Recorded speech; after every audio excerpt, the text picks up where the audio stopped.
Now, after safety in school and safety on the road, we will discuss about first aid. What is the meaning of first aid? The immediate help given to an injured person before the doctor's arrival is called first aid. जो हम immediate help, अगर suppose किसी injured person को हम doctor के पास जाने से पहले जिस टाइम पे वो इंजर्ड हुए हैं उसी टाइम पे हम उन्हें इमीडिएट हेल्प प्रोवाइड कर दें, तुरंत हम उन्हें हेल्प प्रोवाइड कर दें, देन उसे बोला जाता है first aid. First aid plays an important part in our daily life at home, school और playground. हम अगर होम में हैं, स्कूल में हैं या प्लेग्राउंड में हैं, कहीं भी हैं, फर्स्ट एड बहुत ही इंपॉर्टेंट रोल प्ले करते हैं बिकॉज एक्सीडेंट्स तो कहीं भी कभी भी हो सकते हैं. So everyone should learn about first add.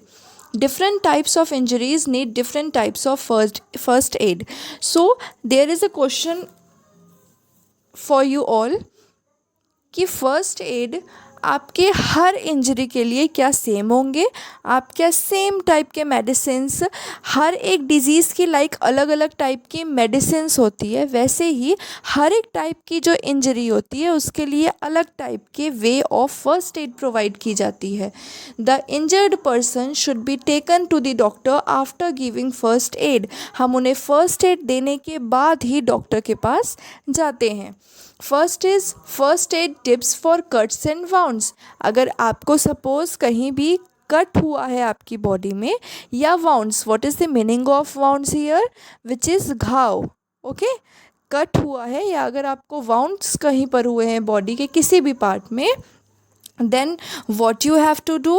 First point is wash your hands thoroughly before giving first aid to an injured person. I am showing you beautiful image like here. आपको क्या करना है? सबसे पहले अपने हैंड को thoroughly अच्छे से वॉश करना है फर्स्ट एड देने से पहले. जैसे ही आपने वॉश कर लिया hand, then what you have to do? Read with me. For a deep cut, first remove the dirt from the wound. Then clean the skin around it with small pads of cotton soaked in an antiseptic lotion. Tie a bandage around it to stop bleeding. Like here, use small pads of cotton soaked with antiseptic lotion.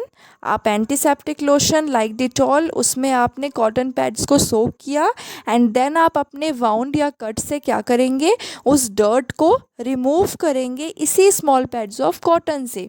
Now आपने जैसे ही ये work कर लिया, तब आपको क्या करना है? वहाँ पे बैंडेज या आपको बैंड एड वहाँ पे यूज़ करना है.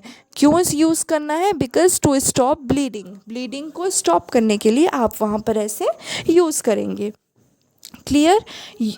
you have to use bandage to stop bleeding, but if you have a minor cut then you have to use a band aid. अगर आपको माइनर कट हुए हैं, छोटा सा कट हुआ है, तब आपको बैंड एड यूज़ करना है. What is the difference between band aid and bandage?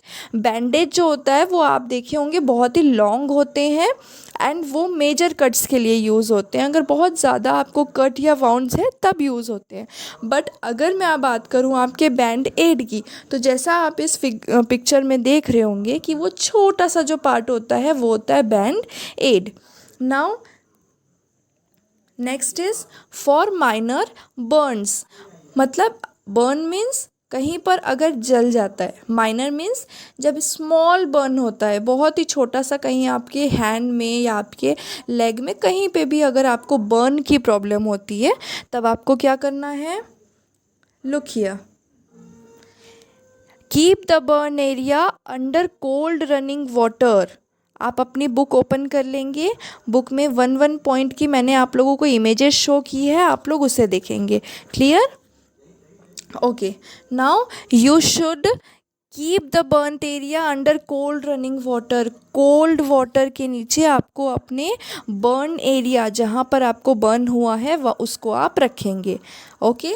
Now second point is use an ice pack on the burn area. कुछ मिनट्स के लिए for few minutes you have to use the ice pack on the burn area. आपको जहाँ पर भी burn area है वहाँ पे उसके ऊपर आइस पैक का यूज़ करना है। Then third point is apply an antiseptic cream on the burn part. कोई भी एंटीसेप्टिक जो क्रीम है आपके होम में अवेलेबल है उसे आपको यूज़ करना है उस बर्न पार्ट पे।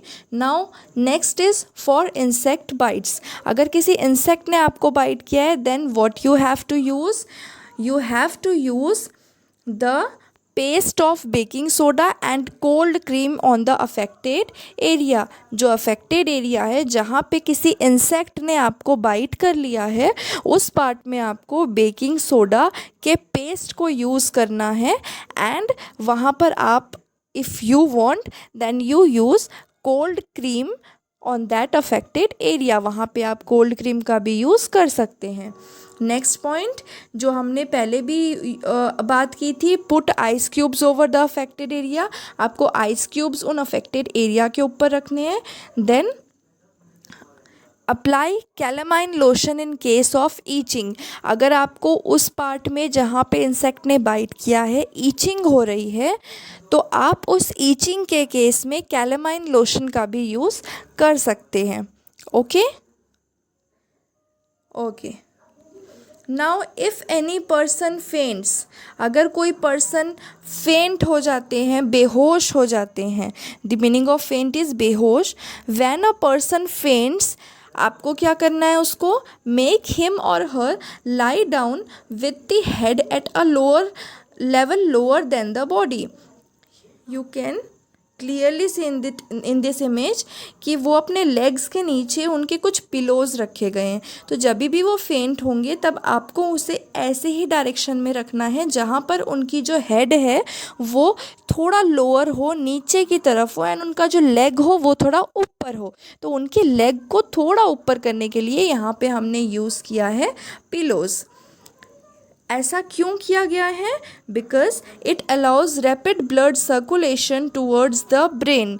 ब्रेन की तरफ जो ब्लड सर्कुलेशन है उसे इंक्रीज़ करने के लिए, ताकि वो जल्दी से जल्दी फेंट पोजीशन से निकल कर एक्चुअल पोजीशन पे नॉर्मल पोजीशन में आ जाए, इसीलिए ऐसा किया गया है। Then what you have to do, allow fresh air around the person. उस पर्सन के पास अब जितने भी पर्सन होंगे उनको उनसे दूर कर देना ही उस टाइम पे करेक्ट वे होता है, ताकि जो एयर है वो प्रॉपर एयर उन तक आ सके। Sprinkle cold water on his face and लूजन his clothes. आपको क्या करना है, उनके जो क्लॉथ्स हैं उसे आपको लूज़ करना है एंड देन आपको उनके फेस में कुछ जो कोल्ड वाटर है उसे स्प्रिंकल करना है। आप लोगों ने फिल्म्स में इसे देखा होगा। Then our next topic is for nose bleeding। जब nose bleeding होंगे then what you have to do, in case of nose bleeding pinch the nose for 7 to 8 minutes। आपकी कभी nose bleeding हुई है? अगर आपकी कभी nose bleeding हुई है then you have to keep in your mind that you have to pinch your nose for 7 to 8 minutes। How? Like this, आपको अपने नोज़ को पिंच करना है for 7 to 8 minutes। Now and lean slightly forward till bleeding stops. And आपको forward की तरफ जब तक कि ब्लीडिंग रुक नहीं जाती, स्टॉप नहीं हो जाती, आपको अपने नोज़ को थोड़ा ऐसा रखना है कि आपने एक बार पिंच कर लिया, इसका मतलब ऐसा क्यों किया आपने? ऐसा हमने इसीलिए किया ताकि जो ब्लीडिंग है वो थोड़ी देर के लिए स्टॉप हो जाए। देन आपको अपने हेड को ऐसे रखना है कि वो ब्लीडिंग दोबारा से आपके नोज़ से ना आ पाए। Put a cold wet towel on the face but the mouth should be open. आपको एक वेट टॉवल अपने फेस के ऊपर रखने हैं बट आपका जो माउथ है वो उस टाइम पे ओपन रहना चाहिए, so that the person can breathe through mouth. ऐसा क्यों? उनका अगर माउथ ओपन होगा तो वो पर्सन ब्रीथ कर पाएंगे अपने माउथ के थ्रू, बिकॉज उनकी नोज़ में तो ब्लीडिंग है। Now talking about first aid box. What is first aid box? All you have seen the first aid box ना? This is the first aid box. What is present inside this first aid box? This is very interesting. I had added those pictures also. First one is, what is this? This is antiseptic liquid or antiseptic lotion. Okay, this is antiseptic liquid or antiseptic lotion, which is used for what? Which is used for cuts and wounds. Okay, now the second one is antiseptic cream. Okay, this is the antiseptic cream. Now third one is cotton pads, जिसका हमने अभी अभी बात किया था ना कि cotton pads का हम यूज़ कहाँ करते हैं. Then a pair of scissors, okay, to cut bandage. Now this is what? Band aid. Okay, this is band aid, not bandage. This is band aid. जो बैंडेज होते हैं वो आप सब ने देखा होगा, जब थोड़े मेजर कट होंगे देन आपको वहाँ पे बैंडेज का यूज़ करना है, but band aids are used for minor cuts.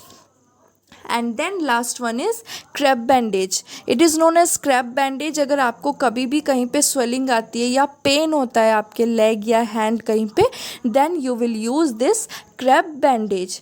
ये आपके मसल्स को टाइटली होल्ड करके रखते हैं. Okay okay, now this part is over. Okay, this chapter is over now.